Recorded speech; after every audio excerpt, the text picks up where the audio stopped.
Thank you all for coming today. Police Chief Matt Burns, I do have an important update for you on a homicide case from many years ago. There's quite a bit to process here this morning, so please bear with us. On February 28, 1981, SFPD units responded to the area of what is now 33rd and Sycamore Avenue for a report of a baby lying in a ditch. Arriving officers found a deceased, full-term newborn male there, but no other identifying information.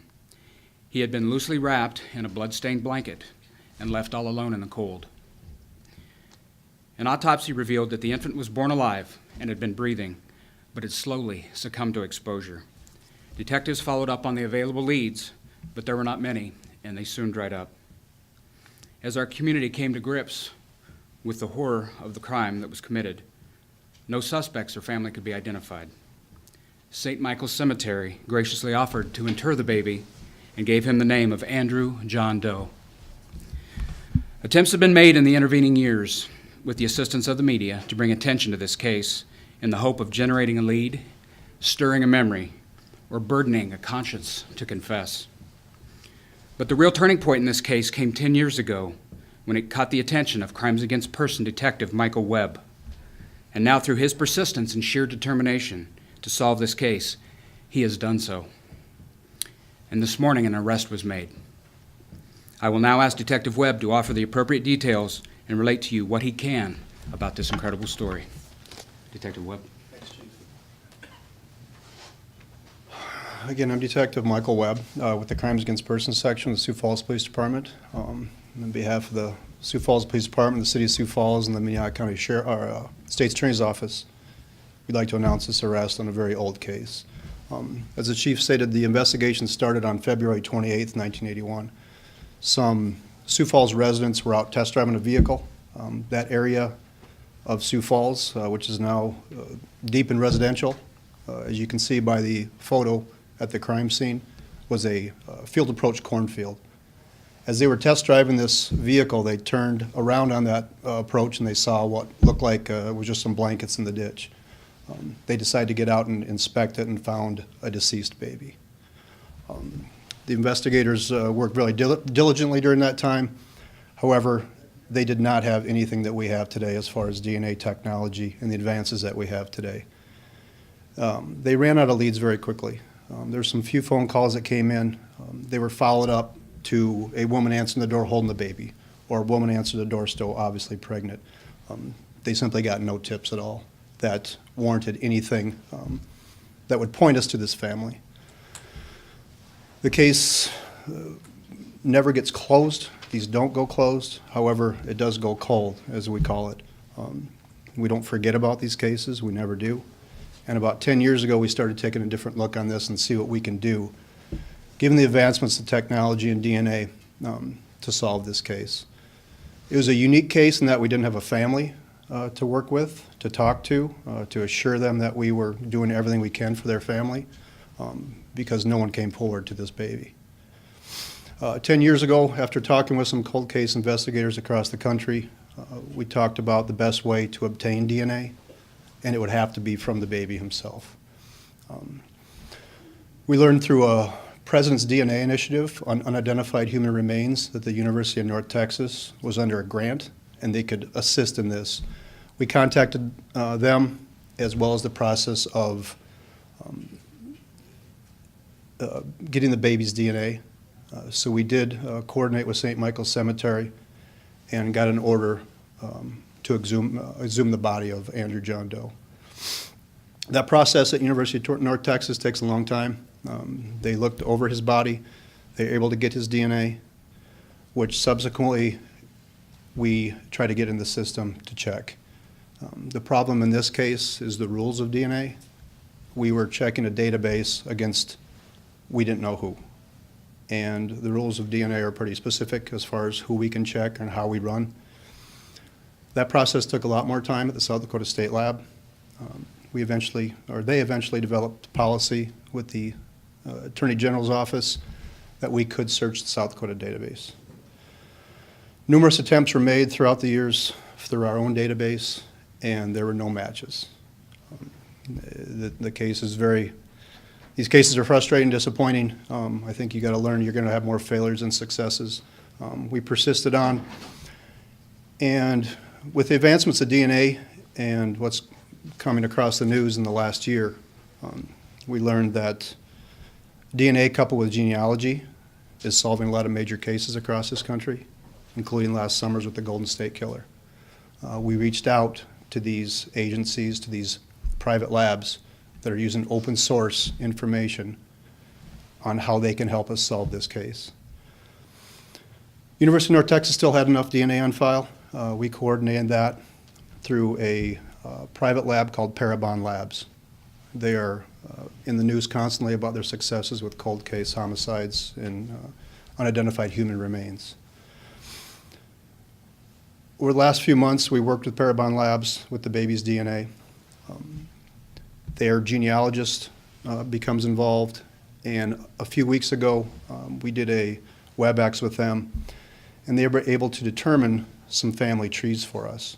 Of interest was that a lot of these family trees came back to Sioux Falls and the surrounding areas. From there, through a lot of good, hard research on our own, through internet, through all kinds of open source information, we're able to continue to build that family tree through old birth announcements, old marriage announcements, and things like that. And we started putting the pieces together. We always felt this was probably our suspect was a fairly young individual, based on it seems like a young crime. You try not to get locked into a theory, but that's kind of where we were at the time. In building this family tree, we determined that the woman that kind of linked all these families that Parabon Labs gave us in the genealogy family trees had some children that would have been 18 and 19 in 1981. We continued to research those subjects, and not knowing who they were, we contacted Parabon Labs again. They felt that we were on the right track with at least getting closer and closer to the baby's DNA. Maybe it's a first cousin, maybe it's an aunt, something at least close to where we're at. This is the first tip in 38 years we didn't have anything close to this baby's identity or the suspect's identity. We continue to research this, and a woman in Sioux Falls, we were able to get a sample from her. This was sent to the South Dakota State Lab, and on February 15th, confirmed that through our DNA searches, was not only the mother but the father of the baby. Still living in Sioux Falls. We then applied for a search warrant for direct DNA to confirm this through the South Dakota State Lab. We did speak with these individuals. We did interview them last Wednesday on the anniversary that we believe the baby was put in the ditch on February 27th. Again, that's a rough estimate based on the coroner's examination of the body on how long he had probably been in that ditch, a very short period of time in the February cold. Through the subsequent interviews with the parents, as well as confirmation DNA that came back on Monday of this week, it was confirmed that the baby was theirs. And this morning we're announcing that we did make an arrest of the mother in this 38-year-old cold case homicide. Last name is Bentas, B-E-N-T-A-A-S. First name is Teresa, T-H-E-R-E-S-A. Middle name Rose, 57-year-old. Through the interviews, it was determined that at that time they were young teenagers, and he did not know. I know it sounds cliche, but we don't quit on these. And I'll be the first to admit you work pretty hard when it's a child case. So you go through a lot of frustrations, and you get knocked down a lot, but you keep getting back up and you don't quit. So and that's what we did. People love cold cases for a reason. There's shows out there. They're very intriguing, and to an investigator, your mind really starts going, because those investigators back then didn't have hardly anything. They had blood typing back then. That's all they had on the baby. Think what we have now to help solve these cases. So your mind starts going, how can we use that to get to 2019 and use that technology? And that's, it was sheer determination and stubbornness coupled with science and DNA and genealogy that solved this. So across the country, as I said, with these all these cold cases and these children, victims of homicides that are being solved nowadays, including the Golden State Killer. The last couple weeks, there's been 2 major cases, 1973 and one from the 90s involving children. You start looking at these labs that are out there helping us to determine this. You just keep pushing because that new advancement's right around the corner. I think, you know, and I keep referencing the Golden State because that's what really grabbed me about Parabon Labs. But if you look back, they've been doing it for a while, and other labs too. Coupling genealogy and looking at family trees. And again, it's all open source information now. Coupling that with the accuracy of DNA, it's putting a whole new face on solving these cases. And no one's going to Parabon Lab for small cases. Some misdemeanor case. These are cold case, either unidentified human remains that they've never been able to identify. Parabon can take that DNA and do a facial reconstruction. In cases like this, if there's DNA at the crime scene, they can enter that and start building this family tree to at least put a name on it, like we did with the baby here. He's never had a name. He's always been Andrew John Doe. And now we can put a name to that. And that's what genealogy is really doing for us. It's pretty amazing. It's going to continue to solve these kind of big cases. It's amazing. It's to have finally some closure on this case. It's strange because, again, like I said earlier, when we have cases like this, we have family that we can, it's not share the joy because there's nothing joyous about it, but at least let them know that we worked hard for them. We didn't have that in this case. In this case, the family is the person that did it. So it's strange on this particular case for this baby. We have an incredibly talented and hardworking team of detectives in crimes against person. Detective Pat Mertz also put in a lot of work on this case, and I sure wouldn't bet against them with any amount of evidence. That they're very focused, very precise, well-trained, and they do good work. But that goes for all the men and women of the Sioux Falls Police Department. So what you see reflected in my face today is a lot of pride, and not only in this police team, this detective team, but in the community. I've got some acknowledgments I'll go through here in a little bit of just persons in the community and others outside the community that really stood up to help us in this case, that really said, you know, we want to help you solve this. And so that's how you get to the result that you have today. So yes, I'm very proud. You take these cases as you find them. The detectives at the time, they did what they could with the technology and the state of the genetics the way it was then, and you know what they had. We just took the ball. Mike took the ball in 2009, and he just applied, you know, the new techniques, the new processes, and a lot of time and energy on it. So it is a big moment for our department and our city, but it's very reflective of where we're at now in law enforcement with technology and DNA. And I believe that we're right on the cusp of what still can happen in this realm with genetic genealogy and solving crimes. You try to put energy on the cases that you can solve, that have evidence that's meaningful, that's probative, and leads that you can work. And sometimes you have to dig a little further for those. It's evidenced by what this team did in this case and Mike did in this case. You know, he just didn't give up. He just kept he was patient, he was persistent, and he just kept reaching for the next rung. So again, you work the cases that you can, and you put the emphasis where you believe, and resources where you believe is appropriate. But you never get over these cases. This case didn't occur on these officers' watch, but they picked up the ball because there was advancements, and here we are today announcing this success. So it is important. You can't do it by yourself by any means. We had Detective Mertis and his research.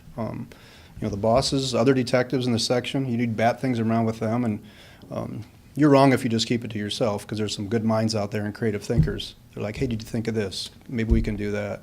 Phone calls to the South Dakota State Lab, their DNA experts were crucial in this, and they would give us advice on what to look for as far as the DNA part of it and the science end of it, because it was well above my head.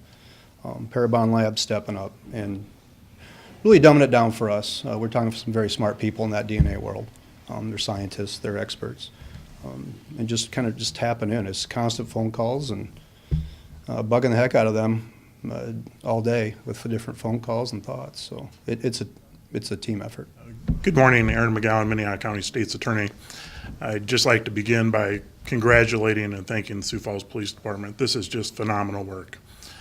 To bring a case from 1981 to the point where my office is able to bring forth these charges is is just phenomenal. And I'd like to personally thank Detective Webb, Chief Burns, and the entire Sioux Falls Police Department for their dedication, commitment, and tenacity to bring this case to this point today. It is just great work and great public servants that were able to bring this case to this point to bring justice to this young baby. I'm just here to go over the charges. This case is complex and unique in several ways. Part of the complexity of this case is that we are not applying the law of 2019. We are applying the law as it was written by the legislature back in 1981. No significant changes, but in the charges that we were able to bring forth, thanks to the good work of Detective Webb and the Sioux Falls Police Department, we have 3 counts. There are alternative counts, as you commonly see us do in these cases. Count 1 is murder in the first degree, Class A felony, as it was in 1981, is still the same today, punishable by life imprisonment or death. Count 2, murder in the second degree, Class B felony, mandatory life in prison. The third count, manslaughter in the first degree, back then was a Class 1 felony. Since then, our legislature has redesignated the felony classes. That is now a Class C felony. Either way, that is punishable by up to life in the state penitentiary. So those are the charges. Law enforcement was very diligent in this case, brought forth the affidavit. We were able to authorize these charges. Judge yesterday issued I believe a $250,000 cash bond, and the defendant is in custody. I don't know if it'll be in court today. My guess would be Monday afternoon. I'd be remiss if I didn't make some public acknowledgments, again, of our partners who have stepped us. We've mentioned a couple of these before, but I would like to list them. First of all, St. Michael's Cemetery, for their continued support from 1981 through 2009 to this day. They've been a strong and benevolent partner throughout this process, and we are grateful to them. George Boom Funeral Home provided expertise and assistance in the exhumation process, as well as a new casket when baby Andrew was reinterred. The University of North Texas, again, they provided the anthropologist exam and extracted the baby's DNA under the President's DNA Initiative for Unidentified Human Remains.